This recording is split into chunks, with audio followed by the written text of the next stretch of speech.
الحمد للہ وکفى وسلام علی عباده الذین اصطفى اما بعد اعوذ باللہ من الشیطان الرجیم بسم اللہ الرحمن الرحیم ان ربک هو اعلم بمن ضل عن سبیلہ وهو اعلم بمن اہتدی صدق اللہ العظیم۔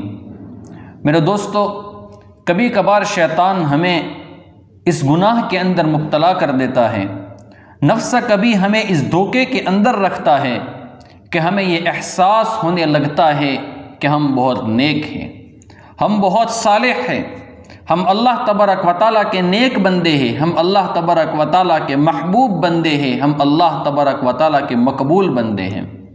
میرے دوستو، یہ غلطی کبھی نہ کرے، اس گناہ کے اندر کبھی نہ رہے کہ ہم اپنے آپ کو نیک سمجھنے لگے۔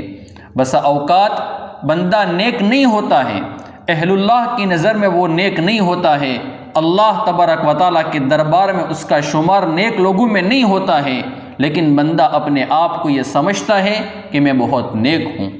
قرآن کریم میں اللہ رب العزت ارشاد فرماتے ہیں، ان ربک هو اعلم بمن ضل عن سبیلہ وهو اعلم بمن اہتدی۔ بے شک اللہ تبارک و تعالیٰ اس شخص سے خوب واقف ہے، اس بندے کو اچھی طریقے سے جانتے ہیں جو اللہ کے راستے سے ہٹا ہوا ہے، اور اس بندے کو بھی اللہ تبارک و تعالیٰ جانتے ہیں جو درست راستے کے اوپر ہے، جو صحیح راستے کے اوپر ہے۔ وَلِلَّهِ مَا فِي السَّمَاوَاتِ وَمَا فِي الْأَرْضِ لِيَجْزِيَ الَّذِينَ أَسَاءُوا بِمَا عَمِلُوا وَيَجْزِيَ الَّذِينَ أَحْسَنُوا بِالْحُسْنَى۔ آسمان و زمین میں جو کچھ ہے وہ اللہ ہی کا ہے، تاکہ برے عمل کرنے والوں کو ان کے عمل کی سزا دے اور نیک عمل کرنے والوں کو بہتر اجر عطا فرمائے۔ الذین یجتنبون کبائر الاثم والفواحش الا اللمم ان ربک واسع المغفرہ هو اعلم بکم اذ انشأکم من الارض واذ انتم اجنۃ فی بطون امہاتکم فلا تزکوا انفسکم هو اعلم بمن اتقی۔ جو لوگ ہلکے پھلکے گناہوں کے سوا بڑے گناہ اور بے حیائی کے کاموں سے بچتے ہیں تو اللہ تبارک و تعالیٰ ان کو معاف کر دیتے ہیں۔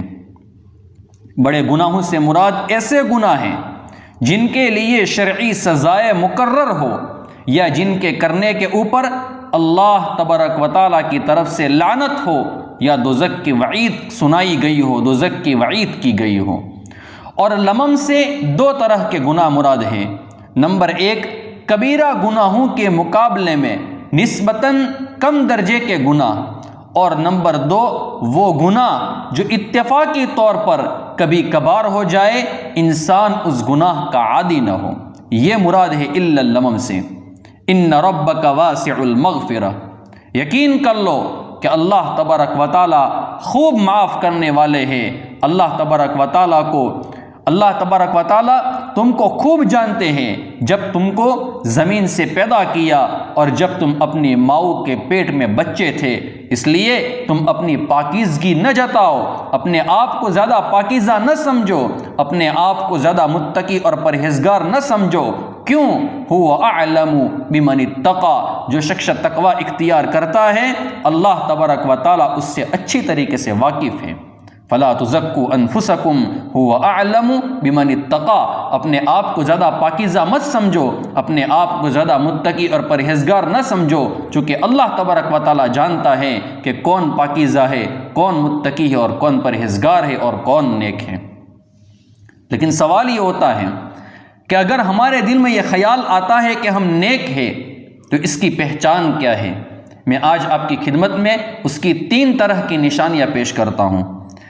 حضرت شقیق ابن زاہد رحمۃ اللہ علیہ سے کسی نے دریافت کیا کہ حضرت، لوگ مجھے نیک اور صالح سمجھتے ہیں، لوگ مجھے نیک اور صالح کہتے ہیں، مجھے یہ کیسے پتہ چلے گا کہ میں نیک ہوں یا نہیں ہوں، میں صالح ہوں یا نہیں ہوں؟ تو حضرت شقیق رحمۃ اللہ علیہ نے بہت پیارا جواب دیا۔ فرمایا کہ بیٹا، میں آپ کے سامنے 3 باتیں پیش کرتا ہوں۔ نمبر 1، اپنے باطن کو، اپنے دل کو نیک لوگوں کے سامنے ظاہر کر لو۔ اگر وہ آپ کو پسند کرتے ہیں تو سمجھ لو کہ آپ نیک ہو، اور اگر وہ آپ کو پسند نہیں کرتے ہیں تو سمجھ لو کہ آپ نیک نہیں ہو۔ کیا مطلب ہے؟ ہم اپنے باطن کو، ہم اپنے اندرونی حصے کو، ہم اپنے دل کو اللہ والوں کے سامنے، اہل اللہ کے سامنے پیش کریں۔ ہم کن کن گناہوں کے اندر مبتلا ہیں، ہمارے دل کی کیفیت کیا ہے، ہم کن کن روحانی بیماریوں کے اندر مبتلا ہے، وہ اہل اللہ کے سامنے ہم پیش کر لیں، ان کے سامنے رکھے کہ حضرت میں ان بیماریوں کے اندر مبتلا ہوں۔ اگر ہماری اصلاح ہو جاتی ہے تو ٹھیک ہے، اللہ والے اگر ہمیں پسند کرتے ہیں تو ہم نیک ہیں، اور اگر اللہ والے ہمیں پسند نہیں کرتے ہیں تو سمجھ لے کہ ہم اپنے آپ کو کبھی نیک نہ سمجھیں اور ہم نیک لوگوں میں نہیں ہیں۔ نمبر 2، دوسرا طریقہ یہ ہے کہ اپنے دل کے سامنے دنیا کو پیش کرو، اگر وہ اسے ٹھکرا دے تو یقین کر لو کہ تم نیک ہو، اور اگر دنیا کی طرف تمہارا دل مائل ہو جاتا ہے اور تمہارا دل اس دنیا سے محبت کرتا ہے، اس کو پسند کرتا ہے، اس کو اپنے پاس لانا چاہتا ہے، تو کبھی بھی تم اپنے آپ کو نیک مت سمجھنا، تم نیک نہیں ہو۔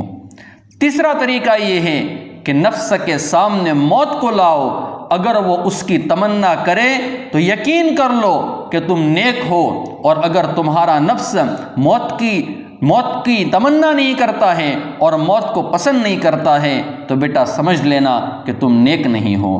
جب یہ 3 صفتیں تم میں جمع ہو جائے تو پھر اللہ تبارک و تعالیٰ سے دعا کرنا کہ تمہارے اعمال میں کہیں ریاکاری داخل نہ ہو۔ اگر ریاکاری داخل ہو گئی تو بیٹا یاد رکھنا تمہارے سارے اعمال بگڑ جائیں گے، فاسد ہو جائیں گے، خراب ہو جائیں گے۔ اس لیے اللہ تبارک و تعالیٰ سے دعا کرنا، اگر یہ 3 صفتیں اگر تمہارے اندر پیدا ہو جاتی ہیں تو یہ اللہ تبارک و تعالیٰ سے یہ دعا کرنا کہ اللہ اس کے اندر ریاکاری آنے سے، دکھلاوا آنے سے اے اللہ ہماری حفاظت فرما۔ اللہ تبارک و تعالیٰ ہمیں یہ 3 صفتیں اپنے فضل اپنے کرم سے نصیب فرمائے، آمین یا رب العالمین۔ وآخر دعوانا ان الحمد للہ رب العالمین۔